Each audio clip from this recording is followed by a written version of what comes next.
નમસ્કાર વિદ્યાર્થી મિત્રો, ફરી એક વખત સરસ્વતી ગ્રુપ ઓફ એજ્યુકેશનમાં આપ સૌનું હાર્દિક સ્વાગત છે.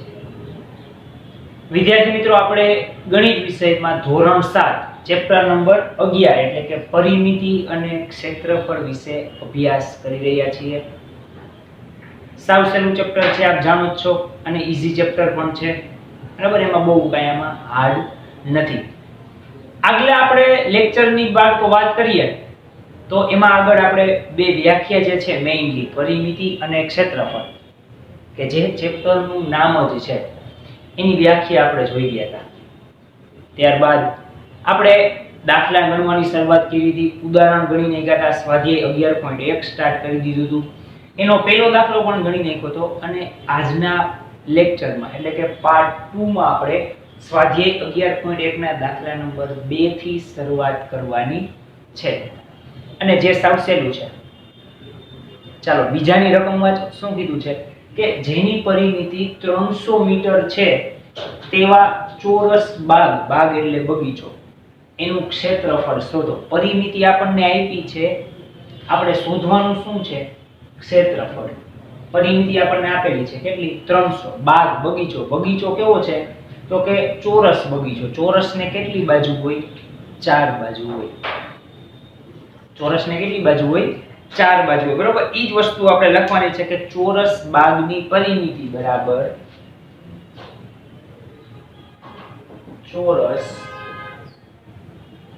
બાગની પરિમિતિ બરાબર 4 ગુણ્યા બાજુની લંબાઈ. 4 કેમ કર્યા? કારણ કે અહીંયા ચોરસ છે એટલે 4 ગુણ્યા બાજુની લંબાઈ આવે. હવે તમે જાણો જ છો, ચોરસ હોય, ચોરસ તો બાળકો એની જે પરિમિતિ હોય એ કેટલી થાય તો કે સિમ્પલ છે. અહીંયા આપણને રકમમાં કેટલી આપી છે? 320 આપી છે. 300 ને રકમમાં કેટલી આપી છે? 320. અહીંયા આપેલી છે ચોરસ બાગની પરિમિતિ આપણને 320. તો એમ થશે 4 ગુણ્યા બાજુની લંબાઈ બરાબર 320. આ અહીંયા લખ નાખ્યું, આની પરિમિતિ અહીંયા લખ નાખ્યું, ખાલી એટલું ચેન્જ કર્યું, બીજો કાંઈ કોઈ ફેરફાર નથી. હવે આપણે ભાગાકાર કરીએ લંબાઈ શોધવા માટે. તો આમ થાય બાજુની લંબાઈ બરાબર 320 ભાગ્યા 4, 8 4 32. શું આવે? 80 મીટર આવે. એક બાજુની લંબાઈ 80, એવી 4 બાજુ એટલે 80 ચોક 320 મીટર થઈ ગયું. પણ આપણને શું કીધું છે? ક્ષેત્રફળ કીધું છે. શું કીધું છે? ક્ષેત્રફળ. તો ક્ષેત્રફળ એટલે આવે લંબાઈ ગુણ્યા પહોળાઈ. હવે જો આમ ચોરસ બગીચો હોય બાળકો, તો I80 આપણે ક્ષેત્રફળ માંગ્યું છે ને, ચોરસ બાગનું ક્ષેત્રફળ બરાબર લંબાઈ એને ગુણ્યા પહોળાઈ. લંબાઈ કેટલી થાય? 80. પહોળાઈ કેટલી થાય? 80. બેયનો કરો ગુણાકાર. 80 ગુણ્યા 80. 8 0 0 88 64. 6400 મીટરનો સ્ક્વેર. આવી ગયો જવાબ. આ ચોરસ બગીચાનું ક્ષેત્રફળ શું થાય? 6400 મીટરનો સ્ક્વેર. Very easy. એક વસ્તુ આપી હતી, ચોરસ છે એટલે ભાગ્યા 4 કરવા પડે, ત્રિકોણ હોય તો 3 કરવા પડે, ષટકોણ હોય તો 6 કરવા પડે. આવી ગયો જવાબ. લંબાઈ પહોળાઈ બધું યાદ છે, 4 4 કરતું. લંબાઈ ગુણ્યા પહોળાઈ ક્ષેત્રફળ બગીચાનું. ડન. ચાલો વ્યવસ્થિત બાળકો તમારી બુકમાં નોટ ડાઉન કરી લ્યો.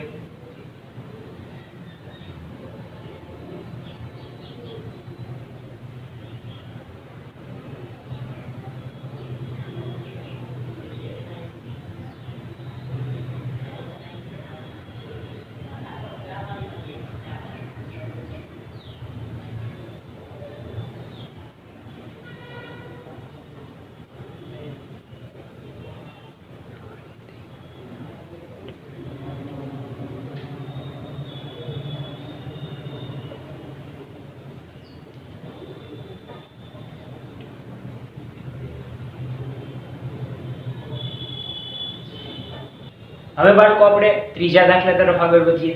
એમાં શું કીધું છે? જો કે જેનું ક્ષેત્રફળ 440 મીટર સ્ક્વેર છે અને લંબાઈ 22 મીટર છે. બે વસ્તુ આપી છે. પછી તો એની લંબચોરસ પ્લોટની પહોળાઈ શોધો અને એની પરિમિતિ શોધો. બે વસ્તુ આપી છે, બે વસ્તુ શોધવાની છે. ડન. પહેલા કઈ બે વસ્તુ આપી છે એ આપણે લખી નાખીએ. ચાલો અહીં લખીએ. તો કે પ્લોટનું ક્ષેત્રફળ આપેલું છે. કેટલું થાય છે? 440 મીટરનો સ્ક્વેર. અને લંબાઈ પણ આપેલી છે L 22 મીટર. હવે પહેલા તો પ્લોટની આપણે પહોળાઈ શોધવાની છે. લંબચોરસનું ક્ષેત્રફળ બરાબર લંબાઈ ગુણ્યા પહોળાઈ. આમ થાય લંબાઈ ગુણ્યા પહોળાઈ. હવે એમાં તમે જો બાળકો એ લંબાઈ ગુણ્યા પહોળાઈ આ જે છે એમાં હવે તમારે શું કરવાનું થાય? તો કે સિમ્પલ તમને એક વસ્તુ આપ્યું છે, ક્ષેત્રફળ 440 આપ્યું છે, લંબાઈ 22 આપી છે, પહોળાઈ આપી નથી. પહોળાઈને સૂત્રનો કરતા બનાવો. આમ થાય 440 ભાગ્યા 22. 22 દુ 44. પહોળાઈ કેટલી થાય? 20 મીટર. એક વસ્તુ મળી ગઈ. હવે શું શોધવાનું છે? લંબચોરસ પ્લોટની પરિમિતિ.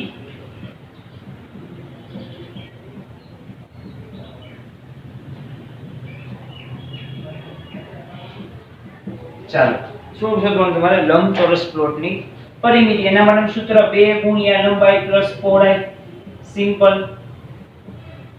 પરિમિતિ એટલે શું થાય? 2 ગુણ્યા લંબાઈ પ્લસ પહોળાઈ. પહેલા આપણને બે વસ્તુ આપી હતી, એનું સૂત્ર મૂક્યું, એના પરથી પહોળાઈ ગોતી, એટલે હવે ત્રણ વસ્તુ થઈ ગઈ. હવે આપણી પાસે લંબાઈ છે, પહોળાઈ છે. લંબાઈ તો આપેલી જ હતી, પહોળાઈ આપણે શોધી. 22 ને 20 42 દુ 84. પરિમિતિ આવી ગઈ આપણી પાસે. એની પરિમિતિ કેટલી થાય? 84. બે વસ્તુ આપણે ફાઇન્ડ આઉટ કરી દીધી. 84 મીટર. ડન. બે આપી હતી, એના ઉપરથી પહોળાઈ પરિમિતિ. કદાચ આમાં લંબાઈ શોધવાની કીધી હોય તો અહીંયા પહોળાઈ આપી હોય તો લંબાઈને સૂત્રનો કરતા બનાવવાનું. બીજું કંઈ એમાં નવું ન હોય. ડન. મેઇનલી આ બે જે સૂત્ર છે એના ઉપર જ બધું આધાર હોય, એના ઉપર જ બધું થતું.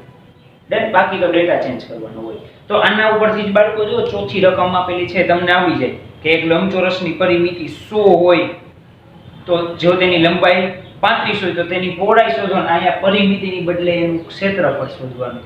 તો ક્ષેત્રફળનું સૂત્ર એ તમને આવડે જ છે. ડન. બાકી મેથડ તો આ જ છે. ઓકે. તો ચોથો દાખલો છે તમારે જાતે આવી જ રીતના CW માં ગણી નાખવાનો થશે, પણ એ પહેલા આ ત્રીજો વ્યવસ્થિત તમારી બુકમાં નોટ ડાઉન કરી લ્યો.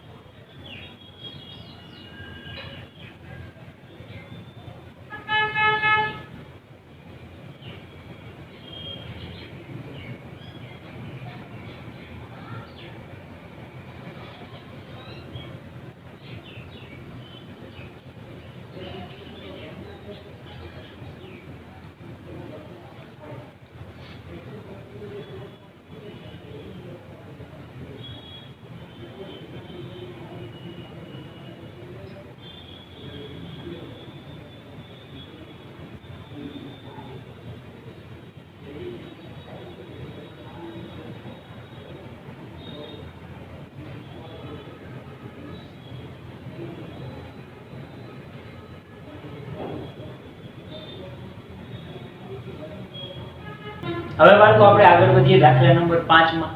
એમાં જો શું કીધું છે કે એક ચોરસ બાગ અને લંબચોરસ બાગના ક્ષેત્રફળ સરખા છે. એક ચોરસ છે, એક લંબચોરસ છે, પણ બેયના ક્ષેત્રફળ કેવા છે? સરખા છે. જો ચોરસ બાગની બાજુનું માપ 60 મીટર હોય અને લંબચોરસની બાજુના બાગની લંબાઈ 90 મીટર હોય તો લંબચોરસ બાગની પહોળાઈ શોધો. હવે આપણે પહેલા શું કીધું છે? તો કે ચોરસ બાગની લંબાઈ આપણને એવી છે કેટલી? 60 મીટર. આપણે એ લખીએ. ચોરસ બાગની લંબાઈ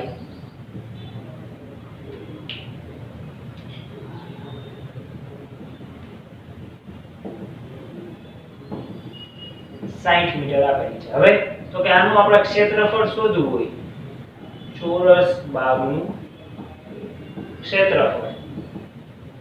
તો લંબાઈ ગુણ્યા લંબાઈ થાય તો શું થાય 60 ગુણ્યા 60. 60 ગુણ્યા 60 કરો એટલે 3600 મીટરનો સ્ક્વેર. આટલું મળ્યું આપણને. એટલું મળ્યું 3600 મીટરનો સ્ક્વેર. હવે તો કે લંબચોરસ બાગનું ક્ષેત્રફળ આ ચોરસનું હતું. હવે શું આવશે? લંબચોરસ બાગનું ક્ષેત્રફળ. એમાં આમ થાય લંબચોરસ બાગનું ક્ષેત્રફળ બરાબર લંબાઈ ગુણ્યા પહોળાઈ. આમ થાય? યસ થાય. હવે લંબાઈ આપણને લંબચોરસ બાગનું ક્ષેત્રફળ આપણને મળ્યું આલ્યું. ઈ ચોરસનો ઉપયોગ લંબચોરસનો ઉપયોગ. બેનું ક્ષેત્રફળ સરખા જ છે એટલે જેટલું આનું થાય એટલું જ આનું થાય. તો 3600 મળ્યું. અહીં લખી નાખવાનું. જો અહીં એક લાઈનમાં ચોરસ અને લંબચોરસ બાગના ક્ષેત્રફળ સરખા છે. તો જેટલું મને ચોરસનું મળે એટલું જ લંબચોરસનું હોય. ઠીક. ચાલો હવે લંબચોરસની લંબાઈ ગુણ્યા પહોળાઈ આપણે અહીં આપણને એક વસ્તુ આપી છે લંબાઈ 90, પહોળાઈ આપી નથી. તો પહોળાઈ આપણે એમને એમ લખશું. પહોળાઈ મળી જશે, કઈ વાંધો નહીં. આવું આપણે જો આગલા દાખલામાં કરી ગયા, યાદ કરો. કરીએ ને આગલા દાખલામાં? હા. હવે તો કે પહોળાઈને સૂત્રનો કરતા બનાવો તો આમ થાય ક્ષેત્રફળના છેદમાં લંબાઈ. આમ થાય ને? ક્ષેત્રફળ કેટલું? તો કે 3600. લંબાઈ કેટલી? 90. શૂન્ય શૂન્ય કેન્સલ. 9 4 36. કેટલી આવી? 40 મીટર. આ શું થઈ? એવી પહોળાઈ થઈ. કેટલી થઈ? 40 મીટર થઈ. ડન. એક સૂચના આપી હતી કે બે ક્ષેત્રફળ સરખા છે, એટલું મેળવી લીધું તો એટલું જ લંબચોરસનું હોય. ચોરસનું મેળવી લીધું. પછી આપણે લંબચોરસ બાગનું ક્ષેત્રફળ મેળવવાનું હતું. તો ક્ષેત્રફળ 3600 મળી ગયું. હવે તો કે પહોળાઈ આપી નથી, લંબાઈ આપી છે. તો આ તો આપણે કરતા જ પહોળાઈને સૂત્રનો કરતા બનાવ્યું. તો હવે એની લંબાઈ મળી ગઈ, પહોળાઈ મળી ગઈ અને એનું ક્ષેત્રફળ મળી ગયું. સેમ એઝ લંબાઈ, પહોળાઈ, ક્ષેત્રફળ બેયની બધી વસ્તુ મળી ગઈ. ડન. સાવ સિમ્પલ દાખલો. ચાલો આ પણ વ્યવસ્થિત બાળકો તમારી બુકમાં નોટ ડાઉન કરી લ્યો.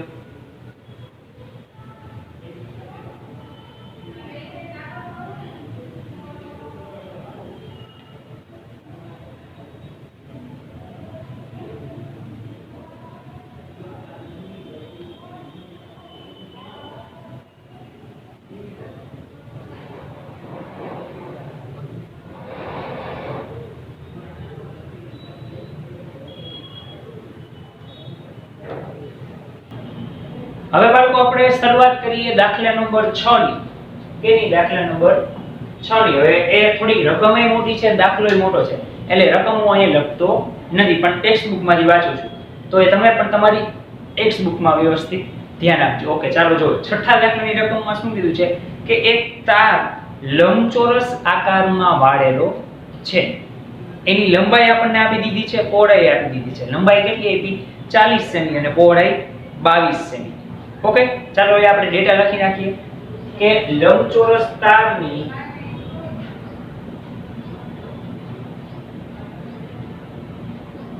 લંબાઈ L બરાબર કેટલી આપણને આપેલી છે રકમમાં? 40 સેમી અને પહોળાઈ D બરાબર 20 સેમી. આવું આપેલું છે 22 સેમી. 20 નહીં, સોરી, રકમમાં 22 આપેલું છે. હવે તો તેને ખોલીને ફરીથી ચોરસ આકારમાં વાળવામાં આવે તો તેની કઈ બાજુનું માપ કેટલું થશે? તો એના માટે તમારે લંબચોરસની બાળકો પરિમિતિ શોધવી પડે. શું શોધવી પડે? પરિમિતિ. પરિમિતિ માટેનું સૂત્ર તમને આવડે છે. શું થાય? 2 કૌંસમાં L plus D, 2 ગુણ્યા લંબાઈ પ્લસ પહોળાઈ. કેનું સૂત્ર? તો કે લંબચોરસની પરિમિતિ માટેનું સૂત્ર. હવે લંબાઈ પહોળાઈ આપેલા જ છે. 40 plus 22, 2 40 ને 22 62, 62 દુ 164 સેમીનો સ્ક્વેર. આ આપણને લંબચોરસની પરિમિતિ મળી. ચાલો 124 થશે. 62 દુ 124. હવે આગળ શું કીધું છે જો, તો તેની કઈ બાજુનું માપ કેટલું થશે? હવે ચોરસ હોય, ચોરસ તો સિમ્પલ છે. ચોરસ હોય તો એને કેટલા ભાગ હોય? 4 હોય.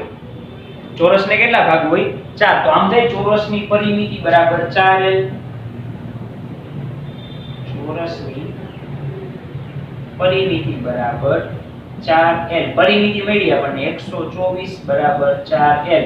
l ને સૂત્રનો કરતા બનાવો 124 ભાગ્યા 4. ભાગાકાર કરીએ આપણે 124 ભાગ્યા 4. ચાલો 4 તેરી 12. 12 માં 12 જાય તો શૂન્ય, વધી નીચે આવ્યો 4. 4 એકા 4, 4 માં 4 જાય શૂન્ય. જવાબ શું આવ્યો? 31 આવ્યો. કેટલો આવ્યો? 31 મીટર. એટલે પ્રત્યેક ચોરસ છે તો એમાં પ્રત્યેક એક બાજુનું માપ કેટલું હશે? 31. એવી 4 બાજુ થઈ ગઈ એટલે 31 ગુણ્યા 4 કરો એટલે 124 આવી જાય. ચાલો હજી આગળ દાખલો આપેલો છે. કયો આકાર વધુ ક્ષેત્રફળ આવરે છે તે પણ નક્કી કરો. શું કીધું છે?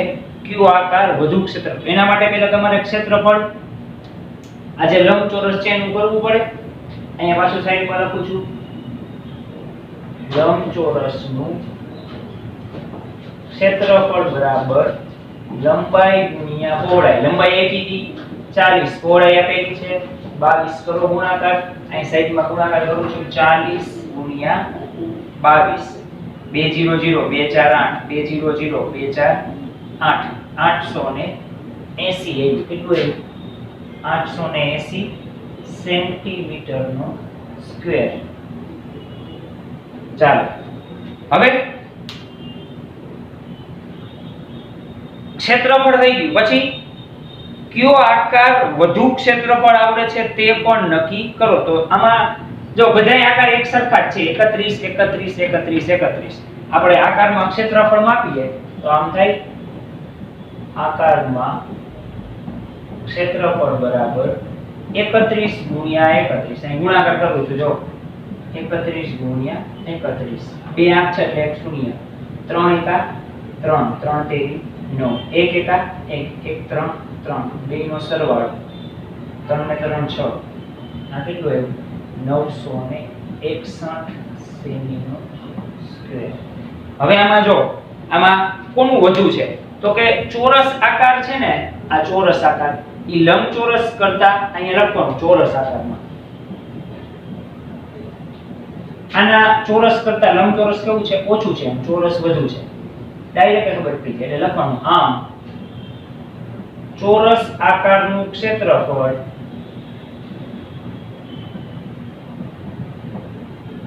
લંબચોરસ કરતા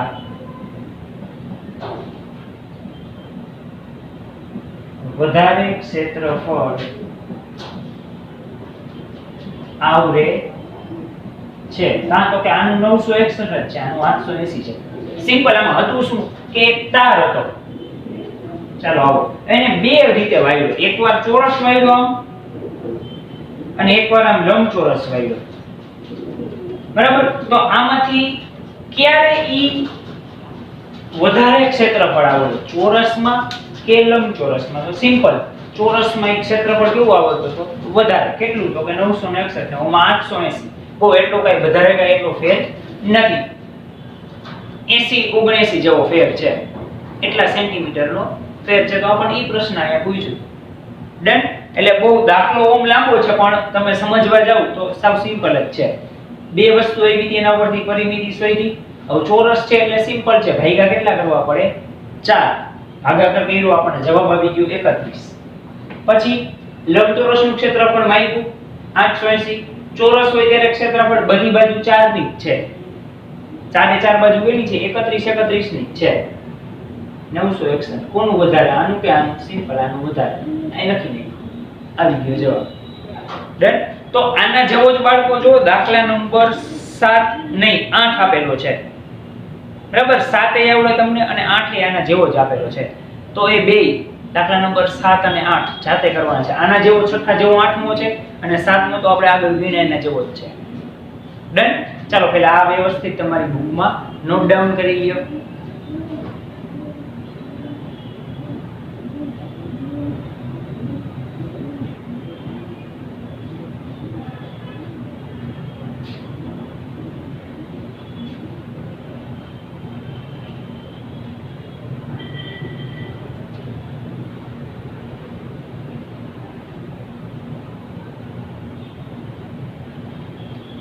ઓકે બાળકો, તો આપણે આજના સેશનમાં અહીંયા સુધી રાખીએ છીએ. આઈ હોપ કે તમને આજનો લેક્ચર વ્યવસ્થિત સમજાઈ ગયો હશે. બરાબર, થોડા દાખલા લેન્ધી છે પણ અઘરા નથી, સહેલા છે. એઝ યુ ઓલ નો કે આ વિડિયોની સાથે પણ એક વર્કશીટ આવશે જે તમારે સારા અક્ષરે રફ બુકમાં લખવાની રહેશે. તો બાળકો, વધુ આપણે આવતા અંકે મળીશું. Thank you.